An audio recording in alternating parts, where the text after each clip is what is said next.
We're learning new details about the death of a one-year-old boy at a Bronx daycare center. Officials now say he was exposed to fentanyl. The family of the boy is also speaking out. Fox 5's Lissette Nunez has more from the Kingsbridge Heights section of the Bronx. Lissette, good morning.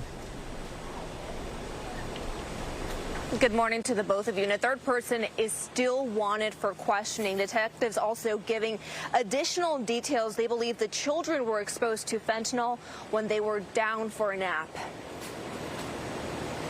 It's a really hard moment. This is not supposed to happen. The father of one-year-old Nicholas Dominici is distraught after losing his youngest child following exposure to fentanyl inside this Bronx daycare. This substance is so dangerous. Just a small amount. That little corner right there, the size of a penny, that little corner you see here is enough to kill. Tuesday, police gave more insight into what was found. Investigators say fentanyl residue was discovered underneath the mats where the children nap.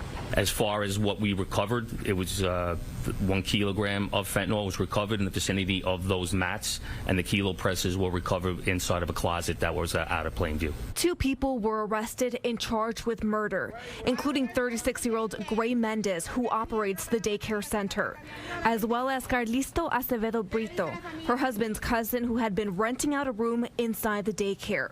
Police say a third person is wanted for questioning, who the New York Post identifies as the husband of the daycare owner. We do have another person of interest that we'd like to speak to that could expand more on what we're looking at. The city's health commissioner also giving more details on the inspections that took place at the daycare center, including the surprise inspection that happened on September 6th, where no violations were found. He says inspectors look for things like proper ventilation and essential child care equipment, but looking for opioids is not on the list. I'm very sorry, but one of the things my child care inspectors are not trained to do is look for fentanyl. But maybe we need to start.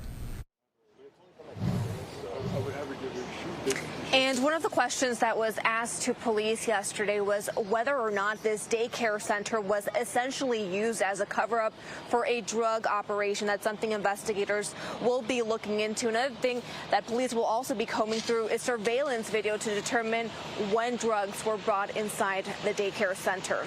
That's latest here from the Bronx. We'll send things back inside.